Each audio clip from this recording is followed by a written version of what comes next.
ওকে এমন ভয়াবহ দৃশ্য সত্যিই মানুষ ভুলে গেছে তারা মানুষ। সোহাগ নামের এক ব্যবসায়ীকে প্রকাশ্যে পিটিয়ে কুপিয়ে হত্যা করে যখন লাশের উপর লাফাচ্ছিল একদল যুবক, তখন চারপাশে দাঁড়িয়েছিল শত শত দর্শক। কেউ এগিয়ে আসেনি, কেউ থামায়নি। সিসিটিভি ক্যামেরা শুধু প্রমাণ রেখেছে আমরা কতটা নিষ্ঠুর হয়ে উঠেছি।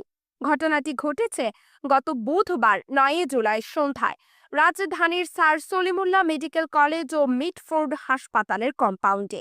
যেখানে রোগীদের বাঁচানোর কথা, সেখানে একজন মানুষের নিথর দেহকে মেরে ফেলার পর লাশের উপর লাফিয়ে আনন্দ করেছিল সন্ত্রাসীরা। সিসিটিভি ফুটেজে দেখা যায় দুই তরুণ মিলে সোহাগকে টেনে নিয়ে যাচ্ছে রাস্তার মাঝে। চারপাশে লোকজন দেখছে, কেউ কেউ মোবাইলে কথা বলছে, আবার কেউ ভিডিও করছে। এরপর একের পর এক আঘাতে কেউ মুখে ঘুষি মারছে, কেউ বুকের ওপর লাফাচ্ছে। যেন একটা মানুষ নয়, ওটা ছিল কোনো নিষ্প্রাণ বস্তু। আর সবচেয়ে লজ্জার বিষয়, ঘটনাস্থলের খুব কাছেই ছিল হাসপাতাল।